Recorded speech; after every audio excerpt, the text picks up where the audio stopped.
నమస్తే welcome to our channel నేను సిరి ఒంగోలు నుంచి ఎంపీ ఎమ్మెల్యేలు అంటే ఇద్దరు బాలినేని శ్రీనివాస్ రెడ్డి కావచ్చు మాగుంట శ్రీనివాస్ రెడ్డి కావచ్చు ఇద్దరు కూడా మళ్ళీ వైసీపీలో ఉన్నట్టు తెలిసింది ఇవే నా చివరి ఎన్నికలు అని చెప్పేసి కూడా బాలినేని శ్రీనివాస్ రెడ్డి గారు చెప్పడం జరుగుతుంది సో ఈ అంశం మీద మనతో పాటు చర్చించడానికి ప్రముఖ సీనియర్ జర్నలిస్ట్ సిఎస్ రావు గారు ఉన్నారు నమస్తే సార్ నమస్తే శ్రీ సార్ ఇప్పుడు చూస్తున్నట్టయితే మొన్నటి వరకు చూస్తే బాలినేని శ్రీనివాస్ రెడ్డి కావచ్చు మాగుంట శ్రీనివాస్ రెడ్డి కావచ్చు వైసీపీకి దూరం అవుతున్నారని చెప్పేసి మనకి వార్తలు అయితే వచ్చాయి కానీ ఇప్పుడు చూస్తుంటే మాత్రం వాళ్ళిద్దరు ఒక గేమ్ ప్లే చేశారు వాళ్ళిద్దరు మళ్ళీ వైసీపీలోనే ఉంటున్నారు ఎమ్మెల్యేగా ఎంపీగా వాళ్ళిద్దరు మళ్ళీ పోటీ చేస్తున్నారు వైసీపీ నుంచి అని తెలుస్తుంది ఇందులో ఎంతవరకు వాస్తవం ఉంది సార్ సో ఇప్పటి వరకు మనం చూసినటువంటి మొత్తం గేమ్ అయితే ఎండ్కి వచ్చిందని చెప్పి అనుకోవచ్చు బాలినేని శ్రీనివాస్ రెడ్డిది అలాగే మాగుంట శ్రీనివాస్ రెడ్డిది దాదాపు క్లైమాక్స్కి వచ్చేసింది వాళ్ళకు ఒక క్లారిటీ వచ్చినట్టు వాళ్ళ మాటల ద్వారా అర్థమవుతుంది ఎందుకంటే తాజాగా ఒంగోలులో ఒక సమావేశంలో పాల్గొన్నటువంటి అక్కడ ఉండేటువంటి ఎమ్మెల్యే మాజీ మంత్రిగా ఉన్నటువంటి బాలినేని శ్రీనివాస్ రెడ్డి ఇవే నా చివరి ఎన్నికలు ఈసారికి నాకు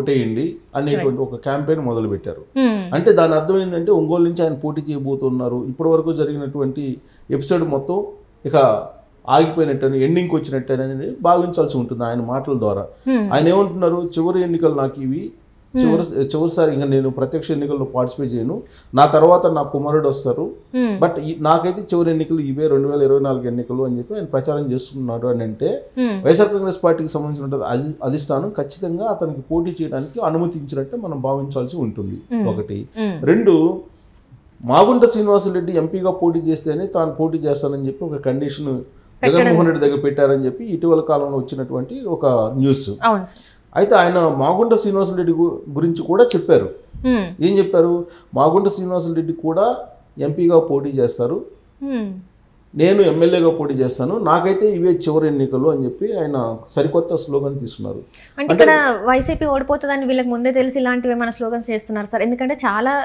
ఉంది మనకి ఇంకా నెక్స్ట్ ఎలక్షన్స్ కూడా ఉంది ఎందుకు ఈ ఎలక్షన్స్ మాత్రమే చివరి ఎన్నికలు అని చెప్తున్నారు సార్ చాలా వ్యూహాత్మకంగా అటు జగన్మోహన్ రెడ్డి అలాగే తాడేపల్లి క్యాంపస్ బాలినేని శ్రీనివాసరెడ్డి అలాగే మాగుంట శ్రీనివాసరెడ్డి వీళ్ళందరూ కూడా వ్యూహాత్మకమైనటువంటి గేమ్ ఆడినట్టు మనకు కనిపిస్తుంది ఎందుకనంటే తారాస్థాయిలో వీళ్ళ మీద వ్యతిరేకత ఉంది ప్రత్యేకించి ఒంగోలు ఎమ్మెల్యేగా ఉన్నటువంటి బాలినేని శ్రీనివాసరెడ్డి మీద వ్యతిరేకత బాగా ఉందని చెప్పి జగన్మోహన్ రెడ్డి ఆయనకి గ్రాఫ్ చూపించారు గ్రాఫ్ చూపించిన తర్వాత నీకు అసలు టికెట్ ఇచ్చేటువంటి అవకాశం లేదు అని చెప్పి ఒక మూమెంట్లో టికెట్ ఇవ్వరు అని చెప్పి టాక్ వచ్చేసింది అప్పటి వరకు ఆయన మీద అక్కడ ఉండేటువంటి ప్రజలు కూడా ఆగ్రహంగా ఉన్నారు ఒకనొక సమయంలో గడప గడపకు వైఎస్ఆర్ కాంగ్రెస్ పార్టీ ప్రోగ్రాంకి వెళ్ళినప్పుడు 1-2 సందర్భాల్లో బాలినేని శ్రీనివాసరెడ్డిని అక్కడ ఉన్నటువంటి ప్రజలు నిలదీసినటువంటి పరిస్థితి కూడా కనిపించింది ఆ మేరకు విజువల్స్ కూడా కొన్ని సోషల్ మీడియాలో వచ్చినాయి అది చూసిన తర్వాత ఎంత వ్యతిరేకత ఉందా బాలినేని శ్రీనివాసరెడ్డికి అని చెప్పి తాడేపల్లి ప్యాలెస్ ఆశ్చర్యపోయింది పైగా అక్కడ ఉన్నటువంటి తెలుగుదేశం పార్టీకి వైఎస్ఆర్ కాంగ్రెస్ పార్టీకి దాదాపు 10% గ్యాప్ ఉంది అంటే 10% ఎక్కువగా తెలుగుదేశం పార్టీ ఉంది ఇలాంటి పరిస్థితుల్లో అసలు వైఎస్ఆర్ కాంగ్రెస్ పార్టీ గెలిచేటువంటి అవకాశం లేదనేటువంటి పరిస్థితుల్లో బాలినేని శ్రీనివాసరెడ్డి మీద ఉన్నటువంటి కోపం కానీ లేదంటే అసహనం కానీ అసంతృప్తి కానీ అక్కడ ఉన్నటువంటి ప్రజలకి దాన్ని తగ్గించేటువంటి ప్రయత్నం చాలా వ్యూహాత్మకంగా తాడేపల్లి క్యాంప్ ఆఫీసు చేసింది ఎందుకు చేసింది అంటే ఫస్ట్ ఆయన్ని క్యాబినెట్ నుంచి తొలగించింది ఫస్ట్ క్యాబినెట్ నుంచి తొలగించగానే అక్కడ కోపంగా ఉండేటువంటి ద్వితీయ శ్రేణి ఎవరైతే ఉన్నారో అసహనంగా అసంతృప్తిగా ఉండేటువంటి వాళ్ళు సాటిస్ఫై అయ్యారు సో ఇంటర్నల్గా పార్టీలో సాటిస్ఫై అయ్యారు అలాగే పబ్లిక్లో కూడా అప్పటి వరకు ఆయన్ని మినిస్టర్గా చూసి మినిస్టర్గా ఆయన పేరు చెప్పుకున్నటువంటి వాళ్ళు లేదంటే ఆయన అనుచరులు కొంతమంది అక్కడ చేసినటువంటి కొన్ని అవినీతి పనులు కానీ లేదంటే దుర్వినియోగం కానీ లేదా రకరకాల వ్యవహారాలు కానీ రాజకీయ వ్యవహారాలు వీటన్నిటితో విసిగిపోయినటువంటి ప్రజలు కూడా బాలినేని శ్రీనివాసరెడ్డికి సరైనటువంటి గుణపాఠం చెప్పాడు జగన్మోహన్ రెడ్డికి అనేటువంటిది అప్పట్లో సాటిస్ఫై అయ్యారు మంత్రివర్గం నుంచి తీసేయగానే సో సగం కోపం తగ్గిపోయింది అప్పుడు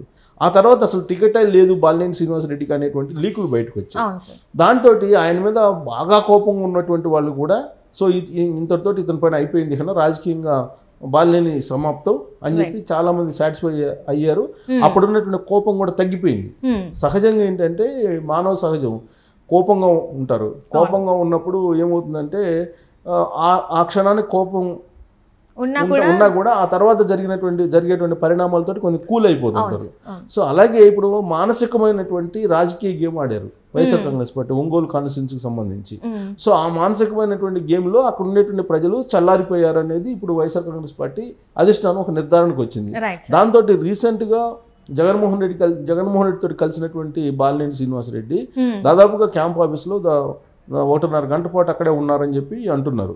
సో బాలినేని శ్రీనివాసరెడ్డి ఇంట్లో మనిషి, సమీప బంధువు. సో కాబట్టి ఆయన్నే తీసేస్తున్నారు అనేటువంటి ఒక స్లోగన్ బయటకు వెళ్ళిపోయింది.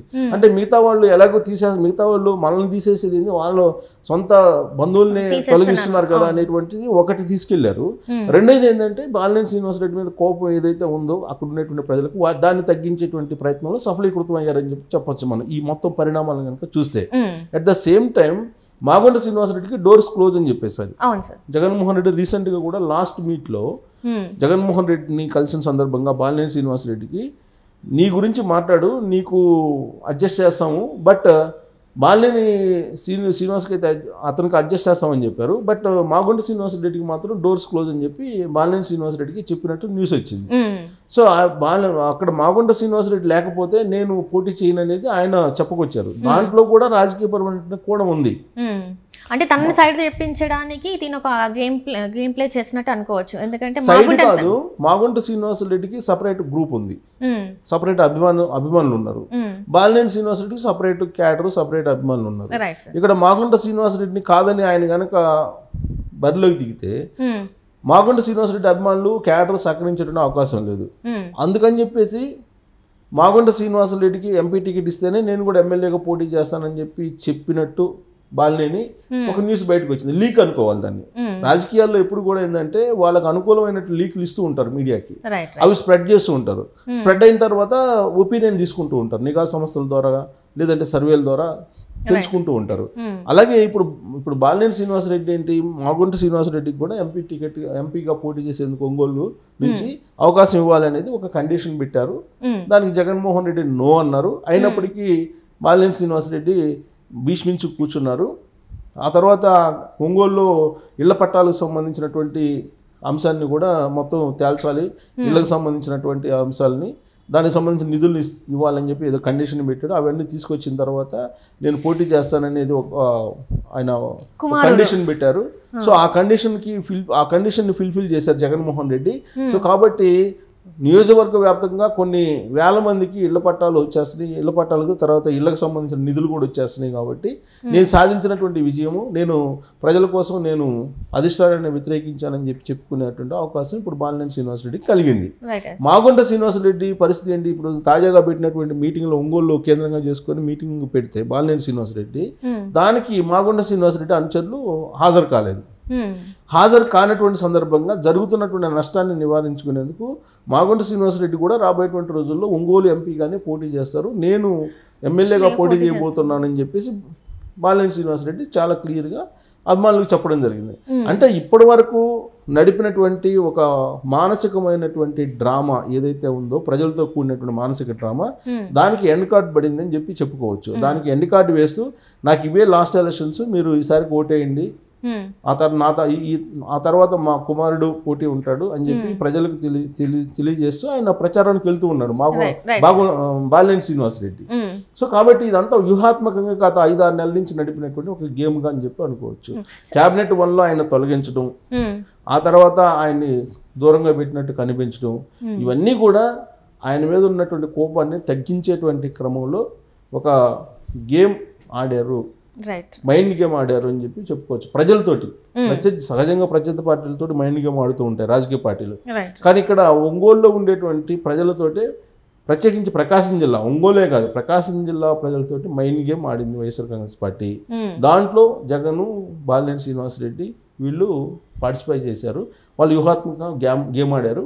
మాగొండ శ్రీనివాసరెడ్డి ఇష్యూ కూడా సార్ట్ అవుట్ అయితే ఇది పూర్తిగా 100% YSR Congress party mind game ఆడింది, సక్సెస్ అయిందని చెప్పి మనం అనుకోవడానికి అవకాశం ఉంది. సో ఈ మధ్య కాలంలో అక్కడ కొంతమంది సిట్టింగ్ ఎమ్మెల్యేలు కూడా మార్చడం జరిగింది. అది కూడా బాలినేని శ్రీనివాసరెడ్డికి తెలియకుండా మార్చారు అనేటువంటిది ఒక ప్రచారం కూడా జరిగింది. వాస్తవంగా బాలినేని శ్రీనివాసరెడ్డి ఎవరినైతే అనుకున్నారో, ఎవరిని ఎక్కడికి మార్చాలనుకున్నారో అక్కడికే మార్చారు. అంతే తప్ప బాలినేని శ్రీనివాసరెడ్డి ప్రమేయం లేకుండా, బాలినేని శ్రీనివాసరెడ్డి ఇష్టం లేకుండా జగన్మోహన్ రెడ్డి ఎలాంటి మార్పులు చేయలేదు. ఇదంతా కూడా చేసినట్టు క్రియేట్ చేశారు. బాలినేని శ్రీనివాసరెడ్డికి తెలియకుండా ఈ మొత్తం మార్పులు జరిగిందని చెప్పి ఒక క్రియేషన్ చేశారు. ఆ విధంగా క్రియేట్ చేసినందువల్ల ఆయన మీద ఉండేటువంటి కోపంగా ఉన్నటువంటి వాళ్ళు కూల్ అయిపోతారు. సో కూల్ కావడానికి ఆ పని చేశారు. ఇప్పుడు కూల్ అయిపోయారు కాబట్టి ఇప్పుడు మళ్ళీ బాలినేని శ్రీనివాసరెడ్డికి ఎట్టగెలకు ఇప్పుడు అందరికి అందుబాటులో ఉంటాం. ఇంతకుముందు ఆయన మినిస్టర్గా ఉన్నప్పుడు కొంత వాళ్ళ వియ్యంకుడు కొంత తప్పుదావ పట్టించాడని రకరకాలు వినిపించాయి. కేవలం వాళ్ళ వియ్యంకుడి కారణంగానే ఆయనకి చెడ్డ పేరు వచ్చిందని ఇలాంటివన్నీ వినిపించాయి. సదాగా బాలినేని శ్రీనివాసరెడ్డి ఏంటంటే ఎవరు వచ్చినా కానీ కలవచ్చు, ఆయనకి ఎవరైనా పోయి మాట్లాడచ్చు, అంత స్వతంత్రం ఉంది ఆయనకి. ఒకనొక మూమెంట్లో సెక్యూరిటీ కూడా లేకుండా సెక్యూరిటీ కూడా ప్రభుత్వానికి సరెండర్ చేశారు. ఆ సెక్యూరిటీ కూడా అవసరం లేదని, మాసం కూడా సెక్యూరిటీ అవసరం లేదు, ఎందుకంటే ఆయన అందరు మనిషిగా ఉంటూ ఉంటారు ఆయన. సో అంత ప్రజలతో మమేకం అయ్యి మంచి పేరు సంపాదించుకున్నటువంటి బాలినేని శ్రీనివాసరెడ్డి గత 30-40 సంవత్సరాల నుంచి కేవలం ఆయన వియ్యంకుడి కారణంగానే చెడ్డ పేరు వచ్చింది అనేది ఒకటి వినిపిస్తుంది. అంటే ఇప్పుడు వచ్చినటువంటి చెడ్డ పేరు అంతా వాళ్ళ వియ్యంకుడి మీద పోతుంది. ఆయన మీద ఉన్న కోపం అంతా కూడా ఈ మొత్తం 5-6 నెలల నుంచి జరిగిన పరిణామాలన్నీ కూల్ చేసేసాయి. దీంతో ఇప్పుడు మళ్ళీ బరిలోకి దిగుతూ నాకు చివరి అవకాశాలు ఇవ్వండి అని చెప్పి ప్రచారం చేసుకుంటున్నాడు. మాగుంట శ్రీనివాసరెడ్డిది కూడా ఎంపీగా ఆయనకే ఇచ్చేటువంటి అవకాశం ఉంది అంటున్నారు. ఎందుకంటే లిక్కర్ స్కామ్లో సౌత్ గ్రూప్ నుంచి వాళ్ళ కుమారుడు మాగుంట రాఘవరెడ్డి అప్రూవ్డ్గా మారారు. సో ఆ కేసు కూడా ఉంది కాబట్టి ఆ కేసు నుంచి బయటపడాలంటే వైఎస్ఆర్ కాంగ్రెస్ పార్టీ నుంచి వైఎస్ఆర్ కాంగ్రెస్ పార్టీలోనే కొనసాగాలి. ఒకవేళ వైఎస్ఆర్ కాంగ్రెస్ బయటకు వస్తే కనుక ఆ కేసు ఏమవుతుందో తెలియనటువంటి పరిస్థితి. సో ఇలాంటి సందర్భంలో అది నలుగుతుంది. ఒకవేళ కనుక బీజేపీతో తెలుగుదేశం పార్టీ పొత్తు పెట్టుకుంటే అప్పుడు మాగుంట శ్రీనివాసరెడ్డి బయటకు వచ్చేటువంటి అవకాశం ఉంది, తెలుగుదేశం పార్టీలోకి చేరేటువంటి అవకాశం ఉంది, వాళ్ళ కుమారుడు కూడా తెలుగుదేశం పార్టీలో చేరేటువంటి అవకాశం ఉంది. బీజేపీతో పొత్తు కనుక లేకపోతే తెలుగుదేశం పార్టీ వైఎస్ఆర్ కాంగ్రెస్ పార్టీలోనే మాగుంట శ్రీనివాసరెడ్డి కొనసాగేటువంటి అవకాశం ఉంది. సో అక్కడనే పోటీ చేసే అవకాశం ఉంది. సో ఈ మొత్తం 6-7 నెలల నుంచి జరుగుతున్నటువంటి ఈ కథకి మొత్తానికి ఒక ఎండింగ్ వచ్చినట్టే మనం భావించాలి.